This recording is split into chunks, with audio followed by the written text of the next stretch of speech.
मार्च और अप्रैल का महीना बहुत ही खूबसूरत होता है और इस महीने में ना ईद और रमज़ान मुबारक की तैयारी के बाद अगर कोई तीसरा काम हो सकता है ना तो वो ये हो सकता है कि भाई शादियों की तैयारी, क्योंकि शादियों का सीज़न जो है ना वो भी शुरू हो जाता है।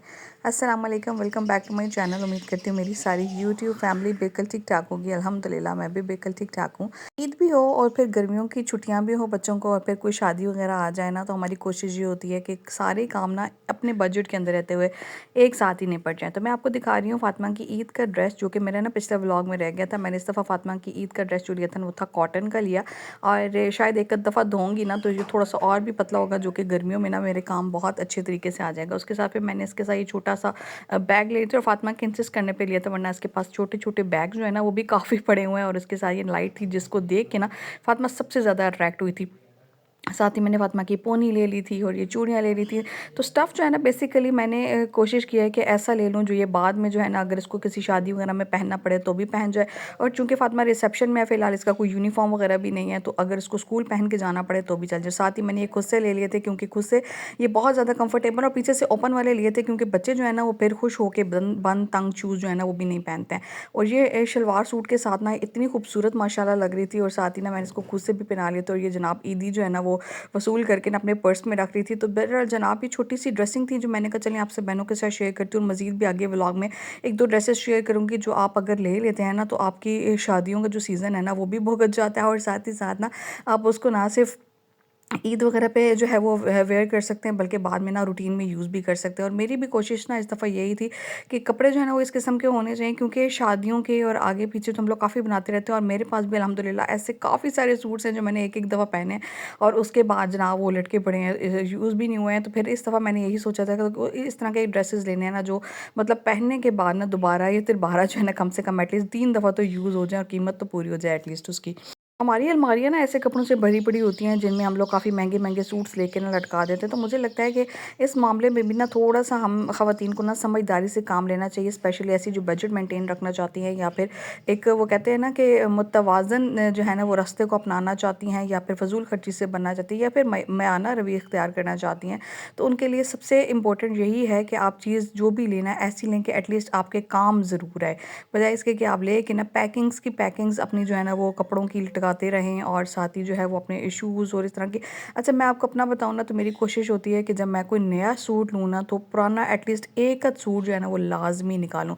अगर मैंने एक सूट लाज़मी ले लिया, अच्छा पुराने से मतलब वो पुराना नहीं है जो घिसा-पिटा हो, वही सूट जो मेरा उसी जो है ना वो सूट को जो है ना वो टच कर रहा होता है, चाहे वो काम है, चाहे वो कपड़ा है, चाहे वो उसके ऊपर कोई सितारा है, यानी इसी तरह के सूट जो मेरे पास पहले से मौजूद पड़े हुए होते हैं ना, मेरी कोशिश होती है कि उसी स्टैंडर्ड का जो एक सूट है ना उसको मैं ज़रूर किसी न किसी गरीब या इस तरह के लोगों के हैंड ओवर कर दूँ जो उसको एटलीस्ट पहने तो दुआएँ दें। तो ये सबसे ज़्यादा इम्पोर्टेंट है कि जब भी आप ना कोई अपने लिए कोई चीज़ लें ना, या फिर पहले से मौजूद चीज़ों पे एक नज़र दौड़ा लें, या फिर आप जो है वो कोई जो है ना वो अपने पहले से मौजूद चीज़ों में से सदका ज़रूर करें। और कहते हैं ना कि जो चीज़ जिस चीज़ का ना आप सदका करते हैं ना, अल्लाह ताला उसी चीज़ की बहुतायत आपकी आपके पास कर देते हैं। आप अगर रिज़्क का सदका करते हैं तो अल्लाह ताला आपके रिज़्क में इज़ाफ़ा करते हैं। अगर आप पैसों का सदका करते हैं तो अल्लाह ताला आपके माल में इज़ाफ़ा करते हैं। अगर आप जनाब कपड़ों का सदका करते हैं तो इसी चीज़ का इज़ाफ़ा होता है। तो अपने अल्लाह पे भरोसा रखते हुए ना अक्सर ख़वातीन ना संदूकों में जो है ना वो कपड़े बंद करके रखती रहती हैं, मज़ीद ले लेती हैं, चाहे वो बच्चों के हैं, चाहे वो अपने हैं। तो मैं आपसे बहनों से यही बोलना चाहूँगी इस वीडियो की तवज्जो से ना कि इस एक नेकी को ना आप करके देखें, यकीन जाने कि इससे आपको बहुत ही ज़्यादा फ़ायदा होगा। बहरहाल जनाब ईद की वीडियो चल रही है और मैं आपको दिखा रही थी कि ईद के डे टाइम पे ना नाश्ता तो मैंने आप सब बहनों के साथ पिछले व्लॉग में शेयर कर दिया था, जिसको आप सब बहनों ने बहुत पसंद किया। आप सब बहनों का बहुत शुक्रिया। और यहाँ पे जनाब दिन का टाइम था तो मैंने सोचा था कि मटन बिरयानी बना लूँगी। इसकी मैरिनेशन मैंने पहले कर ली थी और मसाला जस्ट बस जो है ना मैंने भून लिया, और बस अभी जो है ना उसको चावल बॉयल किए और दम लगाया। और तकरीबन ना ईद के दिन नाश्ता इतना हैवी किया हुआ था और खाना खाते हुए ना तकरीबन शाम 4 बजे का टाइम हो गया था, यानी काफ़ी लेट हो गया था खाना। बहरहाल मटन की बिरयानी बनी थी, बन के तैयार हो गई थी। मैंने कहा चलें अब खाना शाना खाते हैं। और डिनर जो था ना ईद के पहले दिन था वो अम्मी की तरफ, और सेकंड डे का जो लंच था वो था पप्पो की तरफ, और फिर से डिनर था नानों की तरफ। तो मैं अल्हम्दुलिल्लाह अल्लाह का लाख शुक्र अदा करती हूँ। ऐसे रिश्तों से ना मुझे लगता है कि ईदें जो होती हैं ना वो आपकी इन्हीं रिश्तों के साथ होती हैं।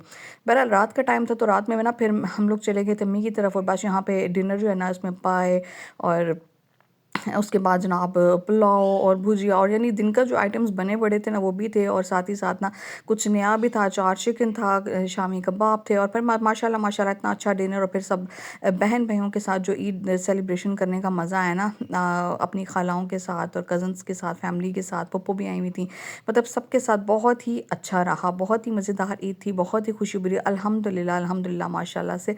और अल्लाह ताला सलामत रखें इन रिश्तों के साथ ही ना। हमें लगता है कि ईद है, अगर आप सिम सिम वो कहते हैं ना सिमटा के ना एक जगह बैठ जाते हैं ना रिश्तों से कट ऑफ होके ना, तो मुझे लगता है कि आपकी ईदें भी ना कोई ईदें लगती हैं, और ना ही वो कहते हैं ना कि आपकी खुशियाँ खुशियाँ आपको लगती हैं। तो इन खुशियों को सेलिब्रेट करने के लिए ना अपनों के रिश्तों का होना बहुत ज़रूरी है, और रिश्तों को जोड़ के रखने के लिए ना सब्र और बर्दाश्त का होना बहुत ज़रूरी है। ये सब चीज़ें ना ये बड़ी कनेक्टेड हैं आपस में।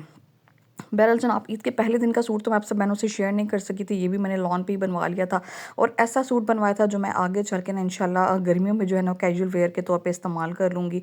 और बहुत ज़्यादा कोई हैवी एम्ब्रॉयडरी भी नहीं थी, कुछ भी नहीं था, बस सिंपल सा सूट था। ईद का जो फर्स्ट डे था मैंने इसको पहन लिया था ताकि मैं कंफर्टेबल भी रहूँ, गर्मी वगैरह भी ना लगे, और बाद में जो है ना कैजुअल वेयर के तौर पर ना मैं इसको इस्तेमाल भी कर सकूँ।